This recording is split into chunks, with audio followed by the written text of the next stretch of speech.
আর ইসলাম ধর্মের ভিত্তি হলো 5টি। ইসলাম ধর্মের ভিত্তি কয়টি সকলেই বলেন? 5টি। 1 নম্বর হলো কালেমা, 2 নম্বর নামাজ, 3 নম্বর রোজা, 4 নম্বর হজ, 5 নম্বর যাকাত। কিন্তু এই 5টা ভিত্তি কারো কারোর জন্য 3টা ফরজ, আবার কারো কারোর জন্য 5টাই ফরজ। এখন প্রশ্ন করতে পারেন, হুজুর ইসলামের মূল ভিত্তি হলো 5টা, এটা তো সকলের জন্যই ফরজ হওয়ার কথা ছিল, তো কারো জন্য 3টা আবার কারো জন্য 5টা হলো কেন? কারণ আল্লাহ পাক রব্বুল আলামিন সম্পদের দিক থেকে মানুষ হলো 2 প্রকার দুনিয়াতে বানাইছেন। একটা হলো ধনী আর একটা হলো গরিব। যারা ধনী বড় লোক তাদের জন্য 5 ভিত্তি মানতে হবে, আর যারা সম্পদশালী নয়, গরিব অসহায়, তাদের জন্য 3টা মানতে হবে আর 2টা বিশ্বাস করতে হবে। যেমন কালেমা, নামাজ এবং রোজা, এই 3টা আদায় করার জন্য কি সম্পদের দরকার আছে? নাই, এজন্য সকলের জন্য সমান। কিন্তু যারা সম্পদশালী তাদের জন্য 2টা অতিরিক্ত, একটা হলো হজ আর একটা হলো যাকাত। যাকাত গরিবে দিবে না, ধনীয়ে দিবে। হজ গরিবে করবে না, ধনীয়ে হজ করবে। এজন্য ইসলামের 5টা ভিত্তির ধনীদের জন্য 5টাই করণীয়, গরিবদের জন্য 3টা করণীয় আর 2টা বিশ্বাসযোগ্য। কথা বলেন ঠিক কিনা? এখন এই 5টা আমল 2 ভাগে বিভক্ত। একটা হলো শারীরিক ইবাদত আর একটা হলো আর্থিক ইবাদত। যেমন কালেমা, এটা জবান দিয়া বলতে হয়, শারীরিক একটা ইবাদত। নামাজ, এটা অঙ্গ প্রত্যঙ্গ দিয়ে আদায় করতে হয়, শারীরিক একটা ইবাদত। রমজান মাসের রোজা শারীরিক একটা ইবাদত, না খায়া থাকতে হয়। কিন্তু যাকাত এটা শারীরিক ইবাদত না, এটা হলো আর্থিক ইবাদত, মানে অর্থ দিয়ে আদায় করতে হয়, সম্পদ দিয়ে আদায় করতে হয়। তার মানে শারীরিক ইবাদত হলো 3টা আর আর্থিক ইবাদত হলো কয়টা? একটা, সেটা হলো যাকাত। আর একটা ইবাদত হলো মুসলমানদের ইসলামের 5 ভিত্তির এক ভিত্তি, সেটা হলো হজ। এটা শরীর দিয়েও করতে হয়, অর্থ দিয়েও করতে হয়। সুবহানাল্লাহ জোরে বলে। যেমন শুধু টাকা দিয়েও হজ হয় না, টাকাও দিতে হয়, পাশাপাশি নিজের শরীরকে ব্যবহার করে সেখানে যাইতে হয়। কথা বলেন ঠিক কিনা? সেখানে কিছু কাজ করতে হয়, যে কাজগুলো করতে আপনার শরীরকে ব্যবহার করতে হয়। এজন্য কালেমা, নামাজ আর রমজান মাসের রোজা, এই 3টা শারীরিক ইবাদত, যাকাত হলো আর্থিক ইবাদত, আর হজ হলো আর্থিক এবং শারীরিক 2টার সমন্বয়ের ইবাদত। সুবহান। এই হজ শব্দের অর্থ কি? হজ শব্দের শাব্দিক অর্থ হলো সংকল্প করা, নিয়ত করা, চেষ্টা করা।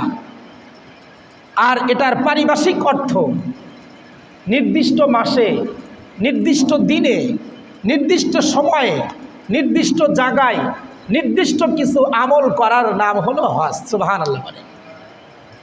হজ কিন্তু যে কোনো মাসে হয় না, এর জন্য নির্দিষ্ট 3টা মাস আছে। কথা বলেন ঠিক কিনা? শাওয়াল, জিলকদ, জিলহজ, এই 3 মাসে হজ করতে হয়। এই জন্য নির্দিষ্ট মাস। আবার এই 3 মাসের যে কোনো দিলে করলে হয় না, হজের জন্য নির্দিষ্ট তারিখ আছে। 5 দিন 6 দিন সময় আছে, এই নির্দিষ্ট 5-6 দিনের ভিতরে করতে হয়। যে কোনো জায়গায় করলে হয় না। যেমন আমাদের বাংলাদেশের ভণ্ডপীরদের একটা দল আছে, যারা বাংলাদেশের নকল কাবা বানাইছে। নাউজুবিল্লাহ জোরে বলেন। এই নকল কাবা বানানেওয়ালা শুধু এই যুগেই নয়, আল্লাহর রসুলের যুগেও একদল বেঈমান কাফের ছিল, যারা নকল মসজিদ তৈরি করত, নকল কাবা তৈরি করত, বলতো এখন তোমাদের জন্য হজ মক্কা যেতে হবে না, এখানেই তোমাদের জন্য ব্যবস্থা। নাউজুবিল্লাহ বলে। ঠিক ওই রকমভাবে আমাদের বাংলাদেশেও কিছু ভণ্ডপীর আছে, যারা বলে হজ করার জন্য মক্কা মদিনায় যাওয়ার দরকার নাই, এই বাবার দরবারে যদি আসো অল্প টাকা দিয়েই হজ হয়ে যায়। নাউজুবিল্লাহ জোরে বলেন। এজন্য যেথায় সেটাই হজ হয় না। হজ করার জন্য যেমন নির্দিষ্ট মাস আছে, তেমন নির্দিষ্ট দিন আছে, তেমন নির্দিষ্ট একটা জায়গাও আছে। কথা বলেন ঠিক কিনা? সেই জায়গাতে গিয়ে নির্দিষ্ট সময় কিছু নির্দিষ্ট আমল এগুলো করতে হয়, তারপরে হজ হয়। এটা হলো হজের পারিভাষিক অর্থ। তবে এই হজের ঘোষণা কবে থেকে হলো? এই হজ শুরু হলো কবে থেকে? কুরআনুল কারীম, এখান থেকে আমরা যেটা জানতে পারি, এবং ইসলামী ইতিহাস, এখান থেকে আমরা যেটা জানি, পয়গম্বর ইব্রাহিম আলাইহিস সালাম আল্লাহ পাকের হুকুমে তার সন্তান ইসমাইল আলাইহিস সালামকে নিয়ে আল্লাহ তাআলার ঘর কাবা ঘরকে নির্মাণ করতেছিলেন। কাবা ঘর নির্মাণ করা যেদিন শেষ হয়ে গেছে, আল্লাহ তাআলার আদেশে পয়গম্বর ইব্রাহিম আলাইহিস সালাম মাকামে ইব্রাহিমে দাঁড়িয়ে আল্লাহ তাআলার হুকুমে একটা আওয়াজ দিলেন, আল্লাহর ঘর সম্পূর্ণ হয়ে গেছে, তোমরা হজ করার জন্য আল্লাহর ঘরে আসো। আল্লাহ পাক যেদিন পয়গম্বর ইব্রাহিম আলাইহিস সালামকে আদেশ করলেন, পয়গম্বর ইব্রাহিম আলাইহিস সালাম আল্লাহ তাআলাকে বললেন, আল্লাহ, আমি একটা মানুষ, মাকামে ইব্রাহিমে দাঁড়িয়ে যে আমি আওয়াজ দিব, এই আওয়াজটা কয়জন মানুষে শুনবে? আল্লাহ পাক রব্বুল আলামিন বললেন, আওয়াজ দেওয়ার দায়িত্ব হলো তোমার, আর মানুষের কানে পৌঁছায়া দেওয়ার দায়িত্ব হলো আমার। পয়গম্বর ইব্রাহিম আলাইহিস সালাম মাকামে ইব্রাহিমে দাঁড়িয়ে হজের জন্য আহ্বান জানালেন। আল্লাহ পাক রব্বুল আলামিন সেই আওয়াজকে পৃথিবীর পূর্ব থেকে পশ্চিম, উত্তর থেকে দক্ষিণ, সারা পৃথিবীর আনাচে কানাচে যতগুলো মানুষ ছিল এবং আলমে আর রুহের জগতে যারা ছিল, প্রত্যেকের কানে আল্লাহ তাআলা এই আওয়াজকে পৌঁছাইয়া দিছিলেন। সুবহানাল্লাহ। ইব্রাহিম পয়গম্বরের এই আওয়াজ শুনে ওই দিন যারা লাব্বাইক আল্লাহুম্মা লাব্বাইক এই শব্দ বলেছিল, আল্লাহ পাক রব্বুল আলামিন তাদেরকেই হজ করার তৌফিক দান করবেন। সুবহানাল্লাহ বলেন। এখন তাহলে বোঝেন হজ করার তৌফিক পাবে কারা? যারা ইব্রাহিম আলাইহিস সালামের ডাকে সাড়া দিয়েছিল যারা। কথা বলেন ঠিক কিনা? হজ করার তৌফিক হবে কাদের?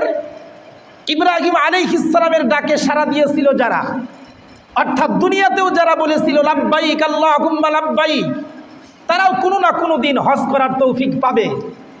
আলমে আর রয় যারা ছিল, এদের ভিতরে যারা লাব্বাইক আল্লাহুম্মা লাব্বাইক বলে পয়গম্বর ইব্রাহিম আলাইহিস সালামের ডাকে সাড়া দিয়েছিল, তারাও দুনিয়াতে আসার পরে হজ করার সুযোগ তারা পেয়ে যাবে। সুবহানাল্লাহ বলেন। তবে সবচাইতে বড় আশ্চর্য কথা হলো, যারা একবার বলছে লাব্বাইক তারা একবার হজ করবে, যারা দুইবার বলছে লাব্বাইক তারা দুইবার হজ করবে, যারা তিনবার বলছে লাব্বাইক তারা তিনবার হজ করবে। অর্থাৎ যে যতবার বলেছে যে ততবার হজ করার তৌফিক পাবে। সুবহানাল্লাহ। এজন্য পয়গম্বর ইব্রাহিম আলাইহিস সালামের ডাকে যেই সমস্ত মানুষেরা তার ডাকে সাড়া দিয়েছিল, সেদিন থেকেই আল্লাহ পাক রব্বুল আলামিন হজের ঘোষণা প্রত্যেকটা মানুষের কানে পৌঁছায়া দিয়েছেন। তবে হজ ফরজ হওয়ার একটা দলিল আমরা যেটা পাই, আল্লাহ পাক রব্বুল আলামিন পবিত্র কুরআনুল কারীমে সূরা আলে ইমরানের ৭ নম্বর আয়াতের ভিতরে বর্ণনা করেন, ওয়ালিল্লাহি আলান নাস হিজ্জুল বাইতি মান ইসতাতা ইলাইহি সাবিলা ওয়া মান কাফারা ফা ইন্নাল্লাহা গানিয়্যুন আনিল আলামিন। আল্লাহ পাক রব্বুল আলামিন বলেন, আল্লাহর জন্য, আল্লাহর ওয়াস্তে তোমাদের যাদের মক্কা মদিনায় যাতায়াতের সম্পদ আছে, এটাকে বহন করতে পারো, তোমরা হজ করার জন্য মক্কা মদিনায় চলে আসো। তবে যারা অস্বীকার করে, আল্লাহ তাআলা এদেরকে পরোয়া করেন না। হজকে যারা অস্বীকার করে, আল্লাহ তাআলা তাদের পরোয়া করেন না, তাদেরকে পরোয়া করেন না। এই আয়াত থেকে আমরা দুইটা জিনিস বুঝতে পারি। একটা হলো হজ যে ফরজ হয়েছে এটার দলিল, আর একটা হলো হজ কাদের জন্য ফরজ, এটাও এই আয়াত থেকে স্পষ্ট হয়ে যায়। আল্লাহ তাআলা বলেন, তোমরা যারা হজের জায়গায় আসা এবং যাওয়ার সামর্থ্য রাখো, তারা হজ করতে আসো। তার মানে হজ ফরজ হলো ওই ব্যক্তির উপরে যার নিত্য প্রয়োজনীয় আসবাব ব্যতীত মক্কা মদিনায় যাওয়ার এবং সেখান থেকে আসার ভাড়া যার কাছে আছে, এই ব্যক্তির জন্য হজ ফরজ। সুবহানাল্লাহ বলেন। এই ব্যক্তির জন্য হজ ফরজ। এজন্য আমাদের যাদের মক্কা মদিনায় যাওয়ার ভাড়া আছে অথবা সেখান থেকে আবার ফিরে আসার ভাড়া আছে, যাতায়াতের ভাড়া বর্তমান সময়ে 6 থেকে 7 লক্ষ টাকার প্রয়োজন হয়। নিজের প্রয়োজনীয় জিনিস ব্যতীত আপনার কাছে যদি 7 লক্ষ টাকা বর্তমান সময়ে থাকে, তাহলে আপনার উপর হজ ফরজ। আপনাকে হজ করতে হবে। যদি হজ না করে আপনি মৃত্যুবরণ করেন, সব কিছুর কাজা আছে, হজের কিন্তু কোনো কাজা নাই। আপনার হজ ফরজ হয়েছে, সাথে সাথে হজ করে নেওয়া হলো উত্তম।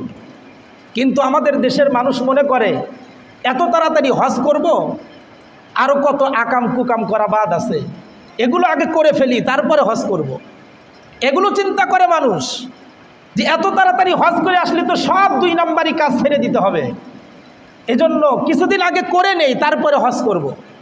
আবার কেউ কেউ চিন্তা করে ছেলে মেয়েকে বিবাহই করাই নাই, এত তাড়াতাড়ি হজ করব।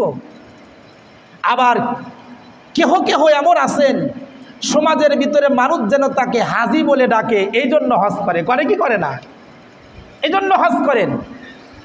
মনে রাখবেন, ওই হজটাই আল্লাহর কাছে গ্রহণযোগ্য। যেই হজটা হজে মাবরুর হয়, আল্লাহর কাছে কবুল হয়। তবে কার হজ কবুল হয়েছে আর কারটা কবুল হয় নাই একটু পরে বলবো ইনশাল্লাহ। এটা বললেই বুঝতে পারবেন আমাদের দেশের যত হাজি আছে, কোন হাজির হজটা কবুল হয়েছে আর হজটা কার হজটা কবুল হয় নাই, এটা সবাই বুঝতে পারবেন। এই জন্য দেখেন, আমরা যারা হজ করেছি অথবা করব, আমরা সকলে নিয়ত করি এবং দোয়া করি আল্লাহ তাআলা যেন আমাদের সকলকেই হজ করার তৌফিক দান করেন। সকলে বলি আমিন। কারণ হজ এমন একটা ইবাদত, যে ইবাদতের পরে মানুষের পিছনের কোনো গুনাহ থাকে না। সুবহানাল্লাহ জোরে বলেন। সম্পূর্ণ গুনাহ থেকে আল্লাহ পবিত্র করেন 2টা গুনাহ ব্যতীত। একটা হলো মানুষের হক। মানুষের হক যদি আপনি নষ্ট করেন, আপনি 1000 বার হজ করতে পারেন, কিন্তু যার হক নষ্ট করছেন তার কাছ থেকে ক্ষমা না নেওয়া পর্যন্ত আল্লাহ তাআলা এই গুনাহ মাফ করবেন না। আরেকটা হলো ঋণ। আপনি ঋণ করছেন, মানুষ আপনার কাছে পাওনাদার। আপনি 100 বার হজ করতে পারেন, 1000 বার হজ করতে পারেন, কিন্তু মানুষের যেই ঋণ আছে এটা না দেওয়া পর্যন্ত অথবা তার কাছ থেকে ক্ষমা না নেওয়া পর্যন্ত আল্লাহ তাআলা এই গুনাহ আপনাকে মাফ করবেন না। তবে এই 2টা ছাড়া যত গুনাহ আছে আল্লাহ তাআলা মাফ করে দেয়। সুবহানাল্লাহ জোরে বলেন। এজন্য হজ হলো 3 প্রকার। 1 নম্বর হজ হলো হজে ইফরাদ, 2 নম্বর হলো হজে তামাত্তু, 3 নম্বর হলো হজে 1 নম্বর ইফরাদ, তামাত্তু, আরেকটা যারা হজ করছেন বলেন না কেন। 1 নম্বর হলো ইফরাদ, মানে এই হজটা এমন হজ যেই হজটা শুধু ইহরাম বাঁধার পরে হজ করতে হয়, এখানে অন্য কিছু করার আর সুযোগ নাই। আর হজে তামাত্তু হলো এমন হজ যেটা ইহরাম বেঁধে আগে ওমরা করতে হয়, এরপরে আবার কিছুদিন মদিনাতে অবস্থান করে আবার নতুন করে ইহরাম বেঁধে তারপরে আবার হজের কাজ সম্পূর্ণ করতে হয়। এরপরে হজ্জে কেরান 3 নাম্বার। হজ্জে কেরান যেটা আমাদের বাংলাদেশের হাজিরা করে থাকেন, এই হজ্জে কেরান এমন হজ যেটা এক ইহরামে ওমরা এবং হজ দুটাই একসঙ্গে করা হয়, এটাকে বলে হজ্জে কেরান। আমাদের বাংলাদেশের মানুষ, অধিকাংশ মানুষ হজ্জে কেরান করে থাকেন, আর হজ্জে কেরানটাই হলো সবচাইতে উত্তম হজ। মিকাতে গিয়ে সেখান থেকে ইহরাম বাঁধতে হয়, এরপরে হজের কাজগুলো সম্পূর্ণ করতে হয়। এই যে যারা আগে আগে চলে গেছে, এরা মদিনাতে অবস্থান করবে, এরপরে সময় হলে তারা মক্কাতে গিয়া প্রথমে ওমরা, এরপরে হজের কাজ তারা সম্পূর্ণ করবে। হজের কাজ শেষ হয় মাথা মুন্ডনের মাধ্যম দিয়ে। তার মানে হজের সব কাজ শেষ, সবার শেষে কাজ কি? মাথা মুন্ডন করা, নেড়ে করা। হজের ফরজ হলো 3টা। একটা হলো এহরাম বাঁধা, আর একটা হলো আরাফার ময়দানে উপস্থিত হওয়া, আর একটা হলো তোয়াফে জিয়ারত। এই তিনটা হলো হজের ফরজ, 6টা হলো হজের ওয়াজিব, আর হজের সুন্নাত হলো 10টি।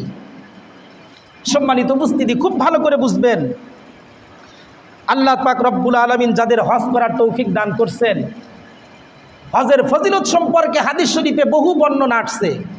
আল্লাহ রসুল সাল্লাল্লাহু আলাইহি ওয়াসাল্লাম বলেন, যেই ব্যক্তি হজে যাওয়ার পরে এহরাম বাঁধার পর থেকে আবার এহরাম ভাঙ্গার আগ পর্যন্ত সমস্ত অবৈধ কথা এবং অবৈধ কাজ থেকে বিরত থাকলো, আর এটার থেকে বিরত থাকার পাশাপাশি হজের কাজগুলো সম্পূর্ণ করলো, হজ শেষ করার পরে আল্লাহ তাআলা তাকে এমন মাসুম বানায়া দেয়, এমন গুনাহ থেকে পবিত্র বানায়া দেয়, যেমন একজন সন্তান তার মায়ের গর্ভ থেকে দুনিয়াতে আসার পরে যেরকম পাপমুক্ত মাসুম থাকে, আল্লাহ তাআলা একজন হাজী সাহেবকে ওইভাবে মাসুম বানায়া দেয়। সুবহানাল্লাহ বলে। তবে শর্ত কয়টা? 2টা। একটা হলো অবৈধ কোনো কথা বলা চলবে না, নাজায়েজ কোনো কথা বলা চলবে না, নাজায়েজ কোনো কাজও করা চলবে না। তবে কেউ যদি হজে গিয়ে নাজায়েজ কথা বলে আর নাজায়েজ কাজ করে ফেলে, তাহলে দম দিতে হয়, কোরবানি দিতে হয়, তা না হলে হজ সম্পূর্ণ হয় না। এজন্য আমরা অনেক সময় রমজান মাসে রোজা রাখার পরে শেষে ফিতরা দেই না। আমরা গ্রামের মানুষ আমরা বলি কি, যে ফিতরাটা হলো রমজানের ক্ষতিপূরণ। মানে রমজানের যদি কখনো কোনো ক্ষতি হয়, মাকরু হয়ে গেছে অথবা কোনো সময় কোনো গুনাহের কাজ করে ফেলছি, তাহলে ফিতরার মাধ্যমে এটার কাফফারা আদায় হয়। সুবহানাল্লাহ বলেন। তো হজের কাফফারা হলো, আপনি হজের ভিতরে গিয়া যদি অবৈধ কোনো কথা বলেন অথবা অবৈধ কাজ করেন, তাহলে আপনাকে দম দিতে হয়, কোরবানি করতে হয়, কোরবানির মাধ্যমে আপনার গুনাহের কাফফারা আদায় হয়। সুবহানাল্লাহ জোরে বলেন। যাদের হজ কবুল হয়, এই কবুল হাজি যদি মক্কা মদিনার থেকে বাড়িতে ফেরত আসে, আর কোনো ব্যক্তি যদি বাড়িতে আসার আগেই রাস্তার ভিতরে তার কিছু গিয়া বলে, হাজি সাহেব আপনি আমার জন্য একটু দোয়া করেন, আর হাজি সাহেব তার জন্য দোয়া করে দিল, যে দোয়াটাই করবে আল্লাহ তাআলা সেটাই কবুল করে নেবে। সুবহানাল্লাহ। তবে দোয়াটা অবৈধ হওয়া চলবে না, দোয়াটা শরীয়ত বিরোধী কোনো দোয়া হওয়া চলবে না। যেরকম একজন হাজি সাহেব আসতেছে, আপনি রিসিভ করতে গেলেন, রাস্তার ভিতরে গিয়া বললেন, হাজি সাহেব আপনি দোয়া করেন আমি যেন আল্লাহ রাস্তায় হজ করতে পারি, আল্লাহ যেন আমাকে তৌফিক দেয়। সে যদি আপনার জন্য দোয়া করে, তো আল্লাহ তাআলা আপনাকেও হজ করার তৌফিক দিবেন। সুবহানাল্লাহ। অথবা আপনি দোয়া করছেন, হাজী সাহেব আপনি আমার জন্য দোয়া করেন আল্লাহ যেন আমার গুনাহ মাফ করে দেয়। এই জন্যই যে আমাদের মহল্লার থেকে যারা হজে গেছে, হজে যাওয়ার আগে দোয়ার জন্য আসছে, আমি তাদের কাছে উল্টা দোয়া চাইছি, যে আপনারা দোয়া করবেন, বিশেষ করে যখন তোয়াফ করবেন, খাস করে আমার জন্য দোয়া করবেন যে আল্লাহ আমার কাছে আমার ইমাম সাহেব দোয়া চাইছে, তার জীবনের গুনাহ মাফ করে দাও। সুবহানাল্লাহ। কারণ আপনার হজ যদি কবুল হয়, তাহলে তো আল্লাহ আপনার গুনাহ মাফ করে দিবে, পাশাপাশি আমার গুনাহ আল্লাহ তাআলা মাফ করে দিবে। সুবহানাল্লাহ। এই জন্য সম্মানিত হাজিরিন, হজ বিশাল বড় একটা ইবাদত। ইসলাম ধর্মের 5টা ভিত্তি হলো মানুষের গুনাহ মাফ করার মাধ্যম। সুবহানাল্লাহ। হাদিস শরীফে আছে, একবার কালেমা পড়লে পিছনের সব গুনাহ মাফ। নামাজ পড়বেন, ফজরের নামাজ পড়ার পরে জোহরের নামাজ পড়বেন, মাঝখানের যত সগীরা গুনাহ হয়েছিল আল্লাহ তাআলা মাফ করে দিবেন। সুবহানাল্লাহ। এই বছর রমজান মাসে রোজা রাখছেন, আবার আগামী বছর রমজান মাসে রোজা রাখলেন, সারা বছর যত সগীরা গুনাহ হয়েছিল আল্লাহ তাআলা 2 রমজান মাসের রোজা রাখার বদলতে মাঝখানের গুনাহগুলো মাফ করে দেন। সুবহানাল্লাহ। ঠিক ওই রকমভাবে হজের মাধ্যমে আল্লাহ তাআলা পিছনের সব গুনাহ মাফ করে দেয়। তবে হজ ফরজ হওয়ার সাথে সাথে হজ করে নেওয়া উত্তম। এটা জীবনে একবারই ফরজ হয়। একবার যদি আপনি হজ করেন তাহলে আপনার ফরজ আদায় হয়ে যায়। এরপরে যদি আপনি করেন তারপরে নফল হয়, যত করবেন নফল হবে, যত করবেন নফল হবে। তবে একাধিকবার হজ করা হলো উত্তম। কেন জানেন? একবার হজ করার পরে যদি আমি শরীয়ত বিরোধী যেগুলো কাজ আছে এগুলো যদি আমি ছাড়তে না পারি, তাহলে আবার হজ করা দরকার। বুঝতে হবে আমার হজটা কবুল হয় নাই। এজন্য হজে যাওয়ার আগে কিছু শর্ত আছে, এটা খুব ভালো করে শোনেন। হজে যাওয়ার আগে কিছু শর্ত আছে, সেটা হলো হজে যাওয়ার আগে মানুষের যত ঋণ আছে এই ঋণগুলো পরিশোধ করে যাওয়া। মানুষের কোনো হক নষ্ট হলে তার কাছ থেকে ক্ষমা নিয়ে যাওয়া। এরপরে নিজের আত্মীয় স্বজনের সাথে সম্পর্ক বিচ্ছিন্ন হয়ে থাকলে তাদের কাছে গিয়ে নিজের কৃতকর্মের জন্য ক্ষমা প্রার্থনা করে সম্পর্কটা বন্ধন অটুট রেখে এরপরে হজে যাওয়া। এরপরে জমি নিয়ে সম্পদ নিয়ে যদি কোনো দ্বন্দ্ব থাকে এটার মীমাংসা করে তারপরে হজে যাওয়া। আর হজে যাওয়ার আগে যে এলাকাতে বসবাস করতেন আপনি, সেই এলাকার মানুষের সামনে এভাবে কথা বলা যে, সম্মানিত মুসল্লি ভাইরা, আল্লাহ পাক রব্বুল আলামিনের মেহেরবানিতে আল্লাহ তাআলা আমাকে হজ করার তৌফিক দিছেন, মক্কা মদিনায় যাওয়ার আবার আসার এরকম খরচ বহন করার তৌফিক আমাকে দিছেন, তাই আমার উপর হজ ফরজ। এজন্য হজের নিয়ত করছি, অমুক তারিখে আমি হজে যাইতেছি। আপনাদের কাছে ছোট থেকে বড় হয়েছি, আপনাদের সাথেই মেলামেশা, আমার কথাবার্তায় আচরণে চলাফেরায় যদি আপনারা কোনো কষ্ট পেয়ে থাকেন আমাকে মাফ করে দিবেন, এরকম সকলের কাছ থেকে ক্ষমা নিয়ে যাওয়া। আর দোয়া করবেন যেন আল্লাহ তাআলা আমার মৃত্যুটা মক্কা মদিনার জমিনেই দেন। সুবহানাল্লাহ জোরে বলেন। আমরা কি দোয়া চাই? হুজুর দোয়া করেন হজ করে যেন ফিরে আসতে পারি, হজ করে যেন ফিরে আসতে পারি।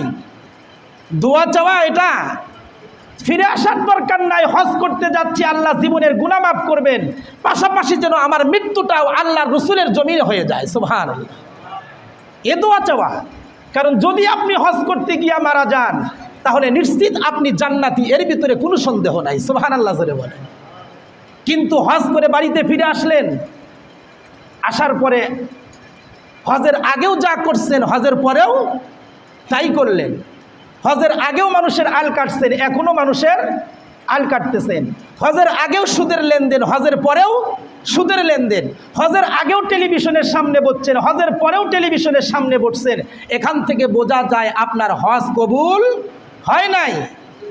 কারণ হজ কবুল হয় ওই হজ যেটাকে হজ্জে মাবরুর বলা হয়, অর্থাৎ যেই হজটা আল্লাহর কাছে কবুল হয়। কবুল হাজি বাড়িতে আসার পরে দুনিয়ার জাগতিক যত কৃতকর্ম আছে এই কৃতকর্মগুলো ত্যাগ করে, অর্থাৎ দুনিয়ার মোহ, দুনিয়ার লোভ তার ভিতর থেকে ঝেড়ে ফেলে দিতে হয়। আখিরাতের লোভে তাকে দুনিয়ার নেকির কাজগুলো তাকে করতে হয়। সুবহান, এটা হলো হজের পরের কাজ। এজন্য বারবার হজ করব কেন? একবার হজ করছি, গুনাহ ত্যাগ করতে পারি নাই, তো আবার যাওয়া দরকার। আপনি অসুস্থ হয়েছেন, একবার ডাক্তারের কাছে গেছেন, ডাক্তার আপনাকে চিকিৎসা দিছে, তো আপনি সুস্থ হন নাই, তা আপনি চিকিৎসা বাদ দেন নাকি ডাক্তারের কাছে আবার যান? কথা বলেন, আবার যান না? ডাক্তার সাহেব আপনি তো মেডিসিন দিলেন, খাইলাম, কিন্তু অসুখ তো ভালো হইল না। বলে তাহলে মেডিসিন চেঞ্জ করতে হবে। তো আপনাকে ওষুধগুলো পরিবর্তন করে দিল যে এগুলো এখন খান। এরপরে কাজ হলো না, আবার চলে গেলেন, এরপরে অ্যান্টিবায়োটিক দিয়ে দিল, এরপরে কাজ হয়ে গেল। অথবা তারপরও যদি না হয় তাহলে কি করেন? এর চাইতে বড় ডাক্তার যে, তার কাছে যান, নাকি বলেন? ঠিক ওই রকমভাবে মানুষের রুহানি রোগ হলো গুনাহ করা। কোনো ব্যক্তি যদি গুনাহ ছাড়তে না পারে হজ করার পরেও, তাহলে আপনাকে মনে করতে হবে আমার চিকিৎসা পরিপূর্ণ হয় নাই, এটার চিকিৎসার জন্য আবার ডাক্তারের দরবারে যাইতে হবে। আবার হজ করছেন, আবার ছাড়তে পারেন নাই, তো আবার হজ করেন। বারবার যখন আপনি হজ করতে যাবেন আল্লাহ তাআলা আপনাকে গুনাহ থেকে বাঁচার তৌফিক দিয়ে দিবে। সুবহান। যেমন একটা কিতাবের ভিতরে একটা ওয়াকিয়া আসছে, এক নানা হজ করার জন্য মক্কা মদিনায় যান, তওয়াফে জিয়ারত করেন, আল্লাহর গড় তওয়াফ করেন আর বলেন লাব্বাইক আল্লাহুম্মা লাব্বাইক। আল্লাহ তাআলা আসমান থেকে আওয়াজ দিয়া বলেন লা লাব্বাইক ওয়ালা সাদাইক, না না তোমার হাজিরা আমি গ্রহণ করলাম না। এইভাবে হাজি সাহেব যখন বলে লাব্বাইক, তার কানে আওয়াজ আসে লা লাব্বাইক, তোমার হাজিরা গ্রহণ করলাম না। এইভাবে আল্লাহর পক্ষ থেকে পাল্টা আওয়াজ শুনছেন 30 বছর। কয় বছর বলেন? 30 বছর। 30 বছর হজ করার পরে শেষ বছরে নিজের ছোট্ট একটা নাতিকে সাথে নিয়ে গেছেন হজ করার জন্য। যেই নাতির বয়স হলো 8 থেকে 9 বছর। এবার নাতির হাত ধরে আল্লাহর ঘর তওয়াফ করতেছেন আর বলতেছেন লাব্বাইক আল্লাহুম্মা লাব্বাইক। আল্লাহ পাক রব্বুল আলামিন আসমান থেকে জবাব দেন লা লাব্বাইক ওয়ালা সাদাইক, তোমার হাজিরা গ্রহণ করলাম না। নাতি আওয়াজটা নানা শোনার পাশাপাশি নাতিও শুনে ফেলছেন। এবার নাতি বলে, না না গো, আপনি যে বলেন আমি হাজির, কিন্তু আল্লাহর পক্ষ থেকে আওয়াজ আসে তোমার হাজিরা গ্রহণ করলাম না। এই আওয়াজ কি আপনি আজকেই শোনেন নাকি যত বছর হজ করছেন তত বছর হলো শোনেন? নানা ডাকদা বলে, নাতি রে, 30 বছর পর্যন্ত হজ করি, একটা বছর আমি লাভবাহিক বলে আল্লাহর কাছে হাজিরা দিতে পারি নাই। এখনো পর্যন্ত আমি আল্লাহর কাছে আমার হাজিরাটা গ্রহণ হয় নাই। নানা তখন 2টা চোখের পানি ফেলে দিয়ে আল্লাহকে ডাকদা বলে, আল্লাহ, 30টা বছর হজ করছি, তুমি আমাকে ফেরত দিয়ে দিছো, কোনো দুঃখ নাই। কিন্তু আজকে নাতিকে সঙ্গে নিয়ে হজ করার জন্য আসছি, নাতির সামনেও তুমি আমাকে ফেরত দিয়ে দিলা। ছোট্ট মানুষটাও আমার গুনাহের কথা প্রকাশ পেয়ে গেল। রব্বুল আলামিন, তুমি আমার নাতির সামনে আমারে তুমি অপমান করিও না। এরপরে আল্লাহর বান্দা বলে, লাব্বাইক আল্লাহুম্মা লাব্বাইক। আসমান থেকে বলেন, নিলাম নিলাম, তোমার হাজিরাকে গ্রহণ করে নিলাম। সুবহানাল্লাহ জোরে বলে। এজন্য গুনাহ থেকে বাঁচার জন্য কয় বছর হজ করছেন? 30 বছর। তারপরে আল্লাহ তাআলা গুনাহ থেকে বাঁচার তৌফিক দিয়েছেন আর পিছনের গুনাহ মাফ করছেন। আমরা তো একবার হজ করে মনে করি জীবনের সব কাজ খালাস, একদম পবিত্র হয়ে গেছি, না কি বলেন? না, সামর্থ্য থাকলে বারবার করা, বারবার আল্লাহর ঘর জিয়ারত করা, তার কাছে যাওয়া। এই আপনি আপনার প্রেমিকার সাথে দেখা করতে জীবনে একবার যান না কয়বার যান? তার সাথে শুধু কথা বলে মজা পাওয়া যায় না, যত দেখা হয় ততই মজা লাগে, তাই না? দেখা যখন হয় মনে হয় সারা দিন দেখি, সারা রাত দেখি, সারা সপ্তাহ দেখি, সারা মাস দেখি, এরপরও যেন তৃপ্ত হয় না, নাকি বলেন? তো আপনি তো আশেক আর আল্লাহ তাআলা হলেন মাসুক। তো আল্লাহ তাআলার প্রেমে যদি আপনি পড়েন, তাহলে আল্লাহর সাথে কথা বলে যেমন মজা পাওয়া যায়, তো আল্লাহর সাথে সাক্ষাৎ করলে তার চাইতে বেশি মজা পাওয়া যায়। সুবহানাল্লাহ। তো আল্লাহর সাক্ষাৎ কোথায় হয়? নামাজের ভিতরে হয়। আল্লাহর সাক্ষাৎ নামাজে হয়, আল্লাহর সাক্ষাৎ সিজদার ভিতরে হয়। সম্মানিত উপস্থিতি, এজন্য আপনি একবার হজ করতে গেছেন, গুনাহ থেকে বাঁচতে পারেন নাই, তো আবার করেন, আল্লাহর কাছে যান, তওবা করেন। আল্লাহ, আমি তো হজ করছি, লাব্বাইক বলছি, কিন্তু এখনো গুনাহ থেকে বাঁচতে পারতেছি না, আমি রুহানি রোগের ভিতরে জড়িত, আল্লাহ তুমি আমাকে রুহানি রোগ থেকে মুক্তি দাও। এভাবে দোয়া করেন, আল্লাহ তাআলা আপনাকে গুনাহ থেকে বাঁচার তৌফিক দিবেন। আল্লাহ তাআলা আমাদেরকে এরকম হজে মাবরুর করার তৌফিক দান করুন, সকল বলি আমিন। সম্মানিত উপস্থিতি, একটা কথা বলে শেষ করে দিব। হজ থেকে আসার পরে 2টা কাজ। একটা হলো জাগতিক যত অন্যায় পাপাচার আছে এগুলোর থেকে বিরত থাকা, আর 2 নাম্বার কাজ হলো যত নেকির কাজ আছে নেকির কাজগুলো করা। আপনি আল্লাহ তাআলার কাছে কবুল হজের মাধ্যমে বাড়িতে ফিরে এসে যদি মৃত্যু পর্যন্ত এই 2টা কাজের উপর অটল থাকতে পারেন, তো বেহেশতি জিয়র কিতাবের ভিতরে আজকেই মুতাআলা করলাম, আশরাফ আলী থানভী রহমতুল্লাহ আলাইহি বলেন, এই হাজী ইন্তেকালের পরে তার গোষ্ঠীর ভিতর থেকে 400 লোককে সুপারিশ করে জান্নাতে নিতে পারবে। সুবহানাল্লাহ। কয়জন লোককে? একজন হাফেজ নেবেন 10 জনকে, আলেম নেবেন 40 জনকে। তবে এটা নির্দিষ্ট একটা সংখ্যা বুঝায় না, এটাকে বেশি বোঝানোর জন্য আল্লাহ এবং আল্লাহ রসুল শব্দগুলো ব্যবহার করছেন। আর হাজী সাহেবের কথা আশরাফ আলী থানভী রহমতুল্লাহ আলাইহি লেখেন, হজে মাবরুর করার পরে যদি অটুট থাকতে পারে মৃত্যু পর্যন্ত, 400 লোককে সুপারিশ করে সে জান্নাতে নিয়ে যাবে। সুবহান। এই জন্য সম্মানিত হাজরিন, আসুন আমরা যারা সম্পদশালী, আমাদের মক্কা মদিনায় যাওয়ার এবং আসার ভাড়া আছে, এখন নিয়ত করে নেই আল্লাহ তাআলা আমাদেরকে যেন হজ করার তৌফিক দান করেন। শক্তি থাকতে হজ করা দরকার, বুড়া হওয়ার পরে নয়। বয়স হওয়ার পরে হজ করতে গেছেন, শয়তান ঢেলাইতে হয়, ওখানে তো আপনার শক্তি থাকবে না, কি ঢেল মারবেন?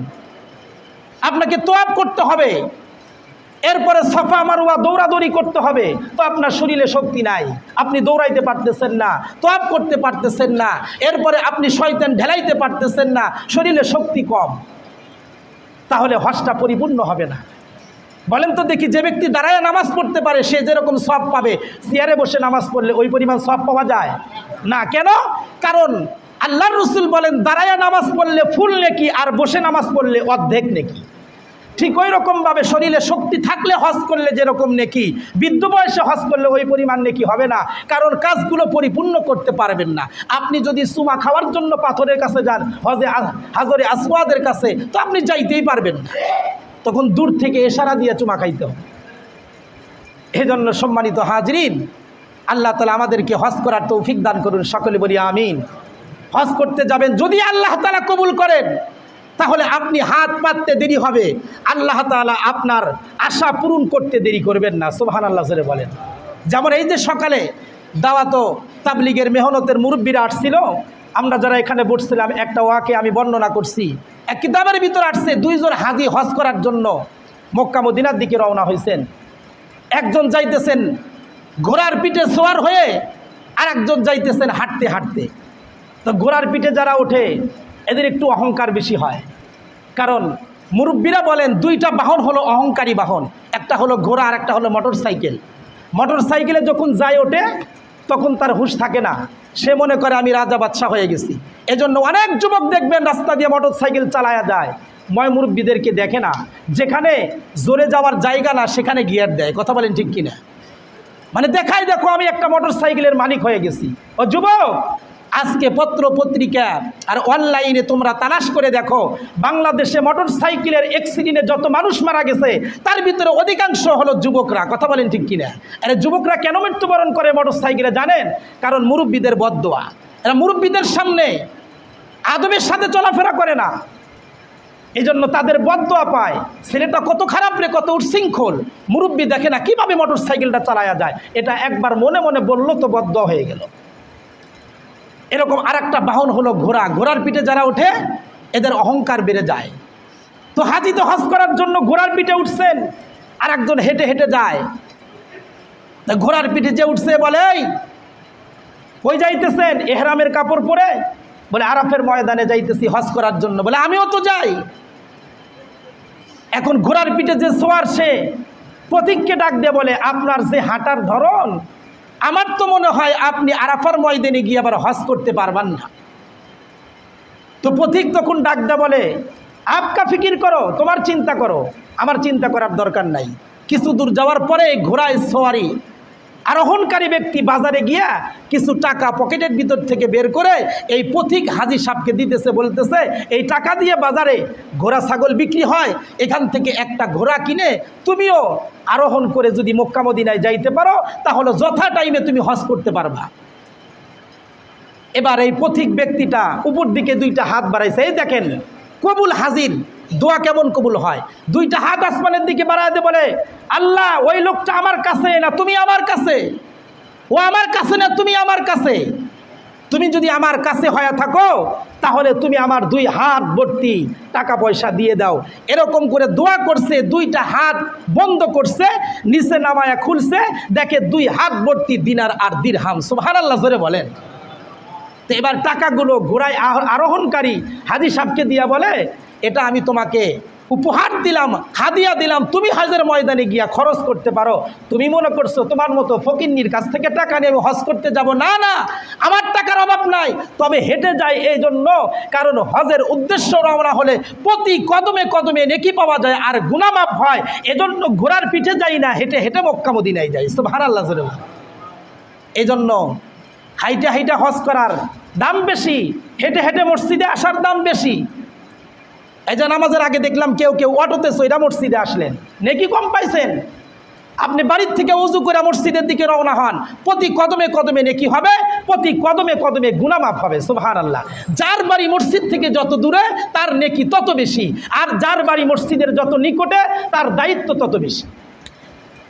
আপনার বাড়ি মসজিদের নিকটে, আপনার দায়িত্ব মসজিদ পরিষ্কার করতে হবে, আপনার দায়িত্ব মসজিদ না থাকলে আজান দিতে হবে, আপনার দায়িত্ব মসজিদের সব কাজ সম্পাদন করতে হবে, কারণ আপনি মসজিদের প্রতিবেশী। কিন্তু আমরা দেখি মসজিদের আশেপাশে যারা বাড়ি আছে এরা হলো সবচাইতে বড় বেনামাজি। কথা বলেন ঠিক কিনা?